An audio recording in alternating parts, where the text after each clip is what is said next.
times. We can see the two sloppy goals in the first half, but we'll look back at the tape and see if we can improve in those little aspects. But very happy with that win and that performance. And another All-Ireland final. Well done, Cian. Thanks.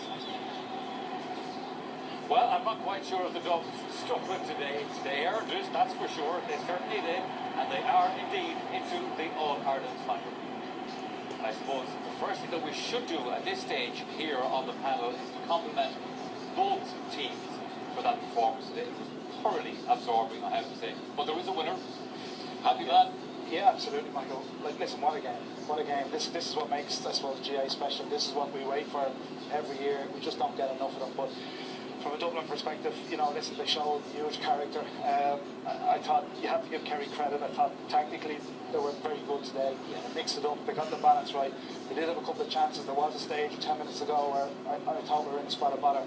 But the big question, people at the start of the year said, would Dublin have the hunger? Would they have the desire? When it came to winning that 50-50 ball in that last 5-10 minutes when the game's in the melted pot, would they have it? Would they have it in here? And they did. They showed that. And like, we should erect a statue to Kevin McMahon because like, what he's done over the last few years, particularly against Kerry, has just been phenomenal. And I think that score was that ignited that last few minutes to get those last 3 points. So listen, what a great game, great credit to both teams, but delighted to get into the right side of it. It's a weird situation to be in, obviously, Pat Spillane for Kerry, because the stats will say another defeat to Dublin, that will beat them since 2000, blah, blah, all that kind of stuff. And yet, for me, they were superb.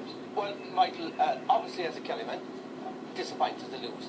But unlike last year, I came away from Croke Park last year fuming because Kerry didn't turn up in the All-Ireland final last year. They didn't turn up with belief, they didn't turn up with a swagger, they didn't go out to win. This Kerry team, you know, died with their boots on today. They gave it their all, and they came up short in what was an absolutely absorbing contest. As Martin Carney alluded to, there were gladiators out there. There was 40 gladiators playing football the way it should be played. Physical, skillful, fitness levels, pace, and, might I also add, excellently refereed by David Goff. At the end of the day, Michael, Dublin won. They're true champions. They're a great team. There was no fluke, no nothing at all. They won because they were the better team. They showed great composure in the second half, and probably in the second half, Kerry scored 5 points in the second half. And at the end of the day, you know, we can nitpick and everything. At the end of the day, I think legs, mileage caught up. There was 8 fellas over 30. You Mark O'Shea, Aidan O'Mahony, 36 years of age, playing their 14th year. Donaghy and Gooch, 33 years. And I just think at the end of the day, it caught up with them.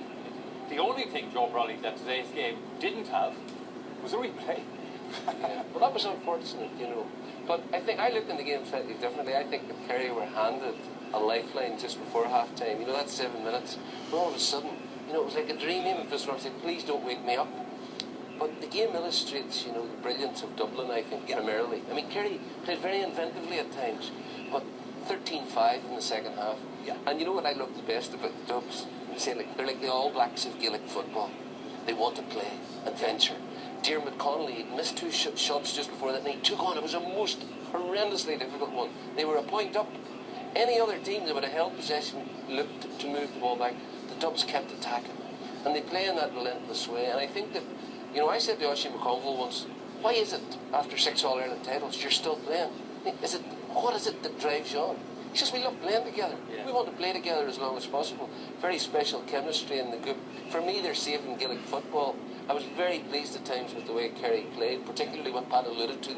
They actually had a go. Yeah. But it illustrates to you the superiority of Dublin, that they were able to effortlessly reel in Kerry after that blow just before half-time and go on and win the game so emphatically. But the only thing I would say, Joe, is that they never really kind of pressed up in that second half. And that was a big issue. They had a 5-point lead at half-time, and they kind of reverted back to the type of game they were playing against Tipperary and Clare. They had 14, 15 men back, and that's what they've been taught to do. That invited kind of Dublin onto them and gave Dublin kind of control the game. Now, they did pick off scores up here. I thought Stephen O'Brien was excellent when he came in. Johnny Cooper went on to Paul Geaney and quieted him down. Colin Cooper had a great chance, I think, to put the 3-4 up. But I think they were a little bit maybe conservative, but I do agree with Pat. They didn't have the legs, so I think that was part of the plan. They were But you know what? had that body. What I have to, there's little things about the Dubs that rarely get the credit that should get the credit. One, they're tackling. Oh, the ferocity. Their ferocity of their tackling. People say there's no tackling in the game. There is a tackling game, and the Dubs tackle with ferocity. The amount of turnovers and unforced errors they had were unbelievable. Secondly, there's leaders, and great teams don't depend on one or two players to deliver. And these Dub lads have leadership all over the field. Those 3 points that they scored, the vital 3 points, the Kevin McMillan, the Ono Garrett, the David McConnell, like Joe and were alluding to. Donegal kicked the ball 6 times at the goal in the second half against the final, and they're still wondering why they didn't win the Ulster Championship. Great teams, great players are people who have to take responsibility, take it on and have a go. And they did. Dubs showed great leadership. But the other thing they do is the Dubs hit so hard. Oh, they hit like rugby players. I mean, you can see it. All my years playing Gaelic football and watching Gaelic football, I have never seen a team. The Dubs are a brilliant football team. Take that as granted. They're true champions, and well, they'll have a big clash with me. But I have never seen a team who work so hard, whose movement on and off the ball is so superb. But in particular, I've never seen a team with so much athleticism and so much pace. And if you want to map the Dubs and beat the Dubs, you've got to match them in athleticism and pace, and it's going to be very difficult. Is that summing it up there, Kieran, what Pat said? Because looking at Dublin teams from me down through the years, the teams that you played in as well as Pat, there was always good football in Dublin, no shortage of them. But you just felt when the pressure came on, they didn't quite step up. This team, no problem. And that's the culture. That's a beautiful that's the culture that's within the team, and that self-belief. And I suppose that comes with the winning the last few 3 All-Irelands that they have. They have that bit of swagger. They have that bit of swagger that nothing phases them. Going in at half-time, 5 points down, that wasn't a bother. That was probably a nice position to be in because they needed to sort themselves out and get out in the second half. And I think if you break down the game, probably Dublin controlled it for 3/4 of it. They had an 11-minute period where the wheels came off. They learned from that. But as Pat said, the pace thing was crucial. There was balls in that first half where Dublin fellas were behind the Kerry guys and they got out. And that's what happens. I think when you get into your 30s, 31, 32, you lose that little bit of yard of pace and a little young lad snapping at your heels and you get cranking. But what other teams do now is this. So you take a good example, Tyrone and Mayo, pick up that position. I don't go there. Dublin don't care about that. The Dubs attack the ball. They attack the ball. If they make a mistake, make a mistake and they keep going.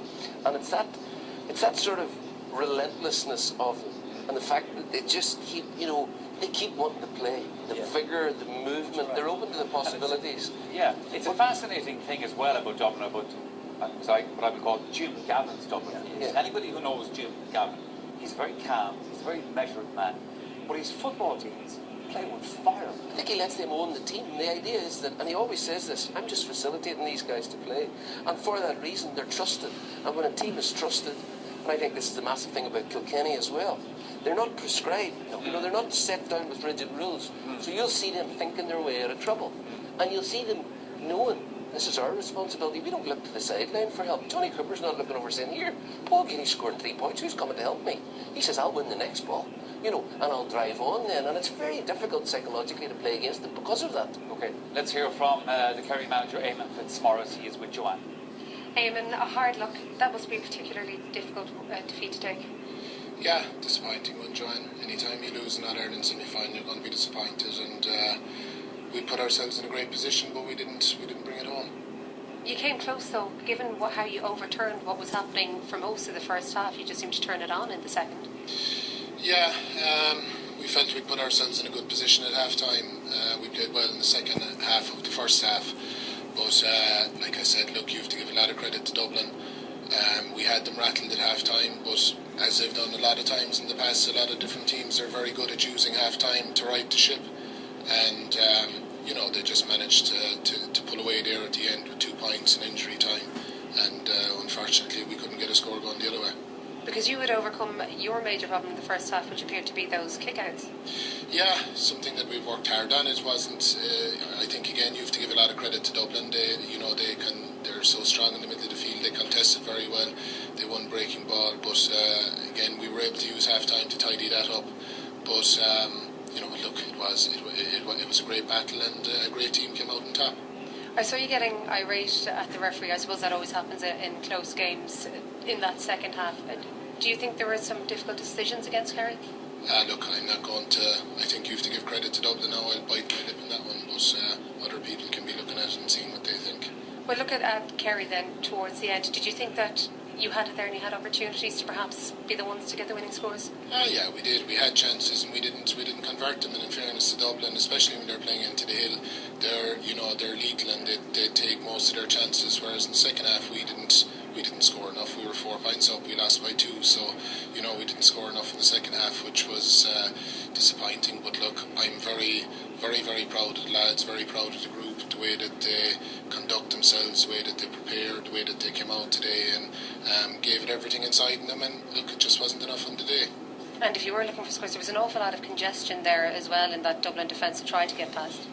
There was, yeah, but look, I think it's hard to kind of process everything like that now. But they are an outstanding team. Any team that have gone unbeaten as long as they have are a serious outfit. And we gave them a great gut check today. They'll be well ready for an All-Ireland final in 3 weeks.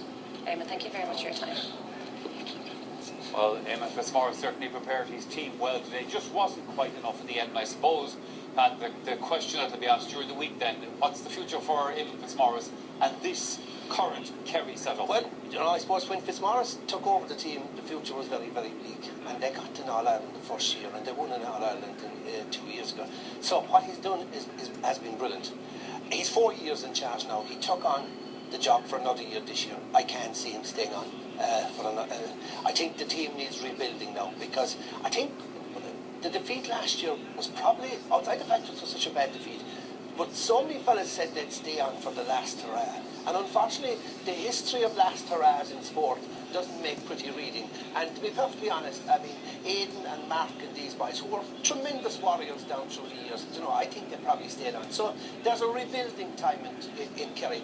There's brilliant footballers going through, but you don't suddenly make a new team overnight. It'll take a couple of years. It might take a year bedding in. A lot will depend on who the manager is. Maybe Jack O'Connor will be forced to go. Didn't need much bedding in, Pat. Your team didn't need any I think the transition can be quicker. You saw Mark O'Shea and Aidan O'Mahony, they were last in the pitches there, and they're warriors in fairness, and there's probably 2 or 3 more to go with them. But I think, looking at the quality of the minor teams over the last 3 years, 3 All-Irelands, I think this transition will happen quicker than before. And as I said at the start of the programme, Dublin have to make hay. And the minors played very grown up football. They're used to the strength and condition, and they're ready to play. What you're taking out of this Kerry team are the leaders, and you don't replace leaders overnight. That's the big thing. But look, don't write the epitaph for Kerry football just yet. I think we just hold off on that. We have a break coming up here on the programme, but to take